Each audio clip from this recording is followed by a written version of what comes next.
Hello there, Aries. Welcome to your weekly reading. So, as I mentioned with all the other signs, this is going to be, so I'm getting these out hopefully early for you guys. So enough about that. Let's go into your reading for this week or the next 2 weeks. First of all, when I was shuffling out the cards, I see this bell, and it's huge. It's a really big golden bell, and it has like a little bit of a stand, so it's kind of hanging on this stand. And I see mountains on either side of it, and somebody comes up and rings the bell, like they pull a string, and then the bell kind of I guess wobbles back and forth, and then it makes a ringing sound, a huge ringing sound. And then it zooms out, and there's like the ocean, and I see a bunch of dolphins just kind of gliding across the water, going towards the bells. So that's the message, that's the image that I was getting. And instinctively, the message that I got was, dolphins are really, really smart animals, and they know how to communicate with each other. And the fact that they're all converging and moving in one direction towards towards something that's guiding them towards the bell. And bells in general usually signifies to me messages, communication, and especially it's a signal that something is coming in, somebody's coming in, some messages are coming in, and things like that. So I feel for many of you, if you have been waiting around for a situation, the bells signify to me that it's going to get resolved, and there's going to be communication regarding whatever it is that's weighing heavily on your mind. So, first of all, from the spread, what I feel is there's a love connection here. And I do feel like an Aries dealing with another fire sign. Okay, so an Aries, Sagittarius, Leo, and another Aries. And what I'm just getting, all zodiac signs aside, what I'm getting here is I feel like somebody was really, really dragging their feet, and they have made you wait for a very long time. And I feel like, you really, really love this person, you care about this person. And it's just the situation dragged on for so long. And while they made you wait, it's not exactly like you were staying still waiting for them. Life moves forward, and you were distracting yourself with other things. And whenever they, decide to come around, then you would engage with them in conversation. But it just seems like there was a situation that really didn't get off the ground. Like it just didn't have the chance or the opportunity or whatever circumstantial, whatever circumstances surrounding the situation, it was not able to get off the ground. And I feel almost like many of you feel like if the person comes around, I'm still going to give it another try. I'm still going to fight another day. I'm still willing to invest my all into the situation. So I feel like you care about this person. And some of you might have even, really loved this person. And what I'm getting is I feel like this person is either intimidated by you or they're dealing with trust issues where they're not able to give you their heart, or they feel a little bit scared about engaging with you or connecting with you or being in a relationship with you. Okay, so there's some fear here that I'm picking up. And if this is a person that you're linked up with, like via social media, they're looking at your images, they're looking at your pictures, and they might feel like, oh, wow, the Aries has a lot of suitors around them. You might, for example, if you're heterosexual and you're male, you might take a lot of pictures with a lot of women. Okay, these could be cousins, these could be friends, these could be coworkers, they could just be, platonic friends. But without the context, without knowing your personal life, and someone just scrolls through your social media and they see all these pictures of you and, you know, the opposite gender, and they could jump to conclusions and think that you are not available, you're dating somebody, or you're dating a lot of people, or you're just you know, you're just dealing with a lot of people. So that's why they're a little bit skittish, okay? I'm also seeing some men. So for those of you who are women and you are dating men, I'm seeing some of the men looking at your social media, and I feel something like there's a very provocative energy. So I don't know if you are taking pictures that are a little bit provocative, like you're not wearing a lot of clothes, or you're wearing, like, you know, plunging necklines, and they're looking at that, and I feel almost like they're just kind of shocked. Okay, like they didn't expect that. I'm also seeing that for them.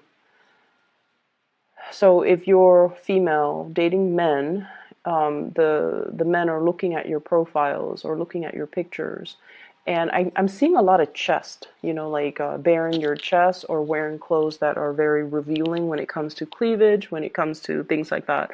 And so it might be a little bit of a turnoff to them. I'm not saying not to do it. You do whatever rocks your boat. But I feel like if you're dealing with somebody and they're just kind of very distant, or, you know, after they connect with you via social media, they became a little bit distant, it's because I feel like they are very modest. I'm seeing somebody who is a little bit more conservative, a little bit more modest when it comes to their bodies, when it comes to, you know, sexuality, when it comes to like what to reveal to the public. So for example, they might even think that, you know, wearing a bikini and showing that to the world is not appropriate. So that's how modest they are. Or they might even feel like, you know, showing a lot of legs, or showing a lot of cleavage, or showing a lot of arms, like whatever it is, I feel like there's something about somebody looking at pictures of you, and then being a little bit kind of like, oh, I'm not really sure if that's appropriate. So that's what I'm getting. Then I also feel like if you're posting pictures with a lot of other people, they might hesitate, and they might even think that you're, you know, not. They might even feel like you're not single, and so they might not want to pursue things. This person is quite a catch in your eyes. I feel like you really like this person, and you like the fact that, you know, they're very serious minded is what I'm getting. Like they're all about, you know, they communicate very well. I feel like they're intelligent. They're very self-sufficient. They're very financially stable. They're a good person. Like you, it would be, you know, somebody that you want to take home to meet the parents. You want to bring around your siblings. You wouldn't mind bringing around your kids. Like it's someone who's very solid, who's family oriented. There's a sense of modesty about them that you find very refreshing. And I feel like this person is a very good catch. And that's why you're just like, if they engage with me, if they show me their intentions, or if they come back, then I definitely would give it another go. But in the meantime, I definitely feel like, you know, you're not keeping yourself stuck just waiting in suspension for this person to make up their mind. So there is a slowness here. It can be a little bit frustrating. And I also feel like, you know, if someone makes you wait for so long and they're not giving you like clear, concise messages, or clear and concise direction or intentions, it can feel like the love is starting to kind of trickle out. Okay, it's like it's running low on love, it's running low on passion. But I feel like you're still willing to give this another go. Um, I'm also feeling as well, for some of you, especially if you share children with, you know, an ex. There are situations here where I feel my advice for you is, you know, don't be on the defensive when communicating with the ex. Don't be on the defensive when trying to split up responsibilities. You know, for example, the child, your child might want to kind of work out the details, and I would say early on, and then stick to them. So, don't wait until the last minute to try to scramble and try to figure out what to do, because by that time I feel like you would have already, like invited guests or planned something, and then they kind of put a little bit of a wrench in the works when it comes to your plans. Okay, so I do see co-parenting issues coming into the picture, especially if you have children under the age of 10. I feel like it can be a source of contention between you and another person.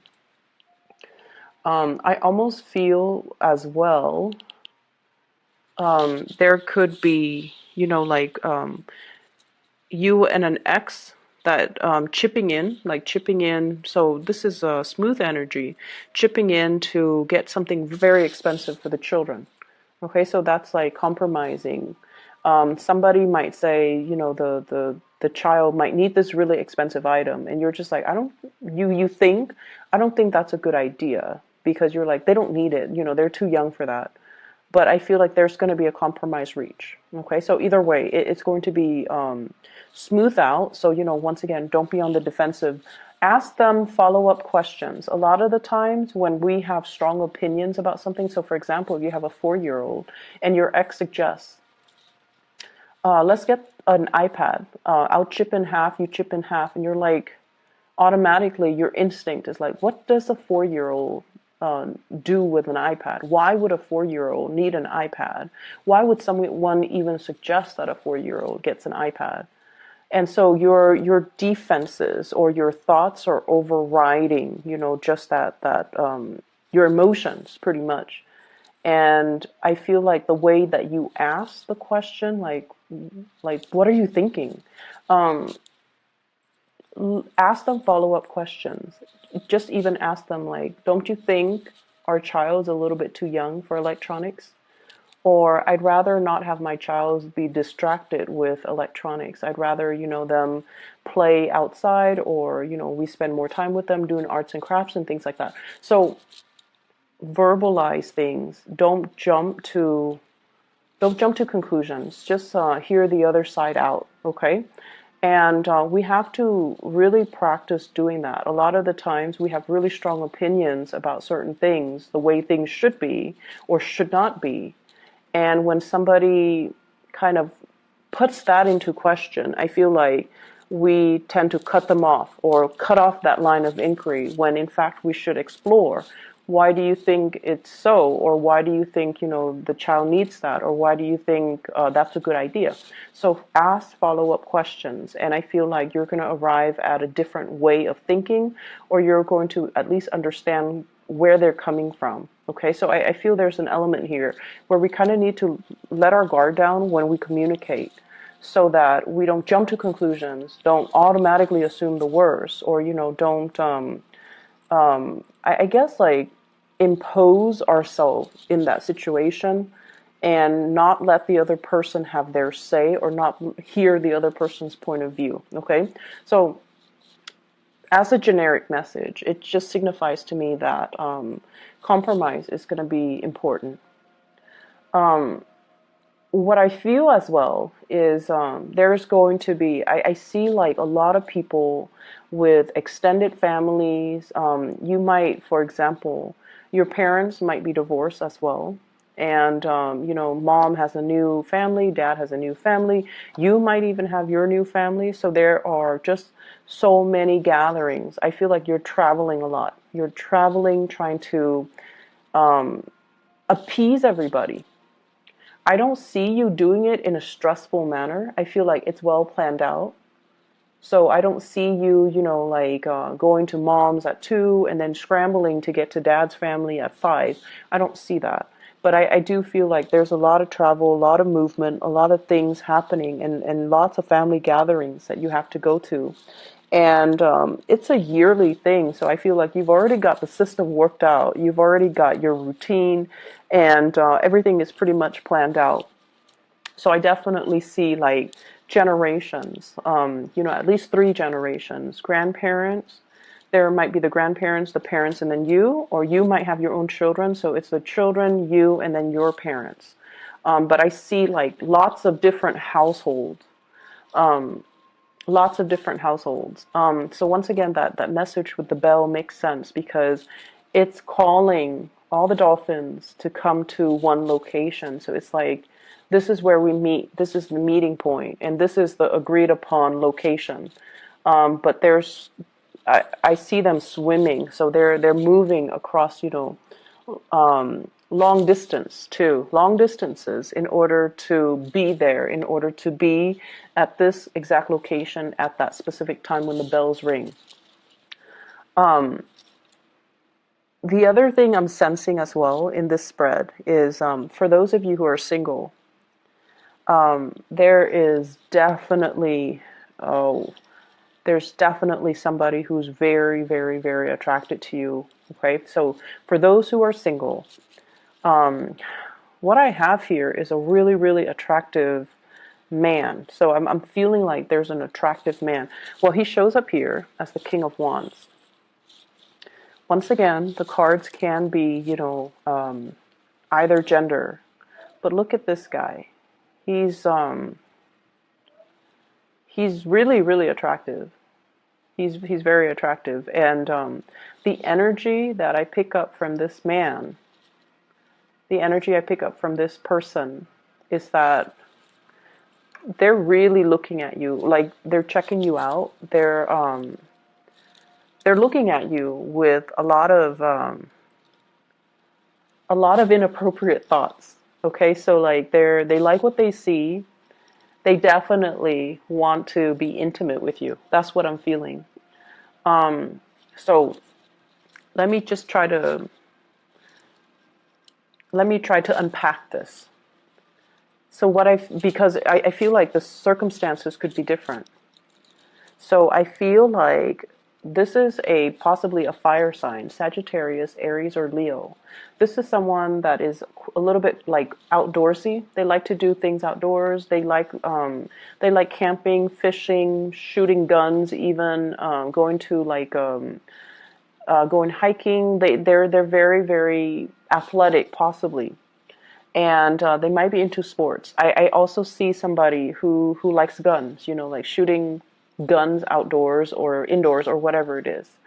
I'm also feeling somebody who might be in some type of a law enforcement capacity. Okay, so they might wear a uniform, they might wear a gun to work, they might have handcuffs.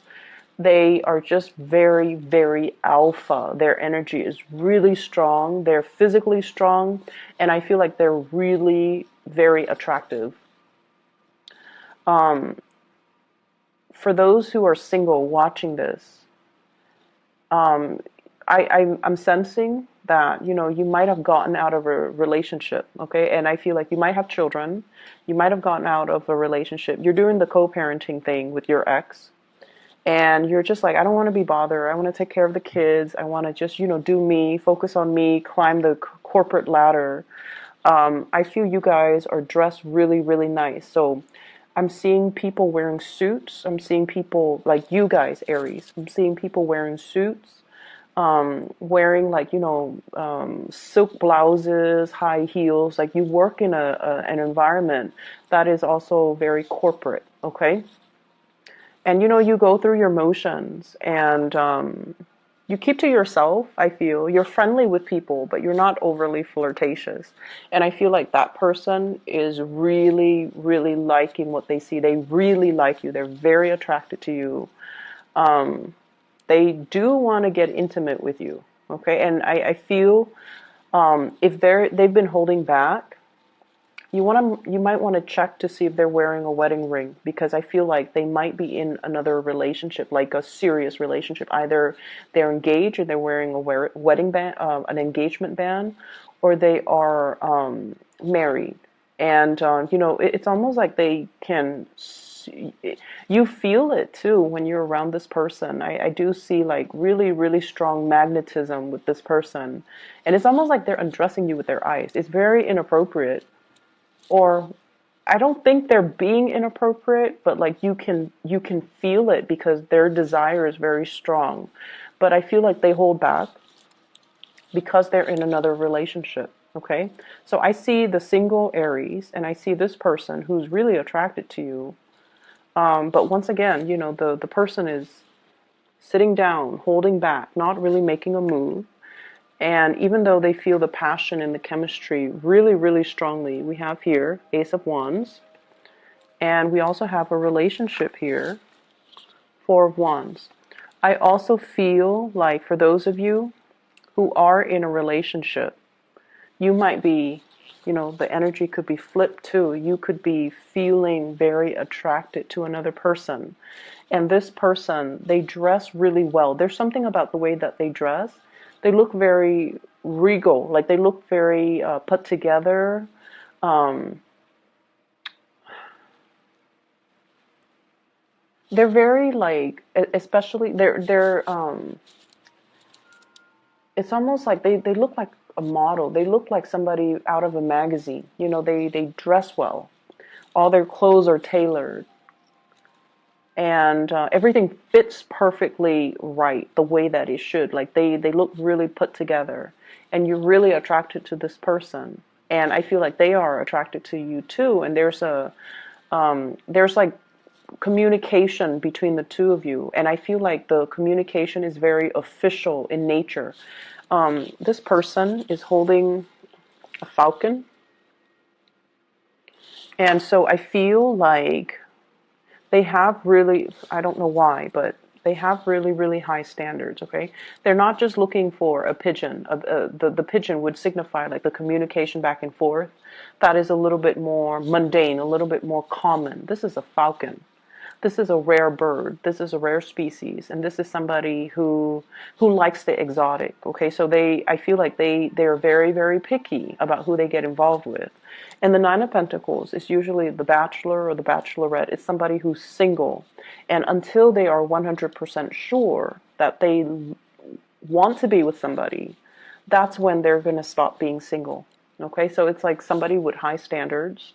Um, their energy is a little bit like, I'll focus on me for now, and if whoever decides to come in, I'm going to, like, I'll believe it when I see it. So they're not naive. They're not going to take things at face value. They've got lots of things they're focusing on. They're very financially independent. They don't need anybody to take care of them. And I feel like, they're just happy being on their own. And this is somebody that you definitely really like, and you want to bring home to, to meet the family. And so there is that element here about really strong attraction between two people. For some of you, I feel like you could be dealing with a Cancerian person. And then others, I feel like a very strong fire sign, Sagittarius, Aries, Leo. And so I feel like there's definitely somebody who's single, who's being looked at, who's being eyed by somebody who's in a relationship. So that's what I'm getting here.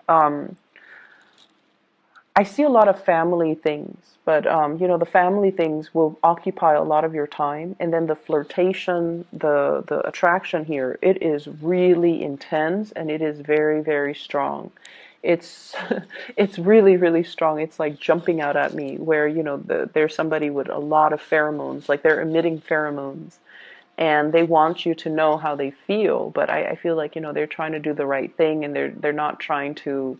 Um, they're not trying to step out of the relationship. I feel like they're not purposely doing that, okay? So that is all that I have for you here, Aries. I hope the reading is helpful for you guys. And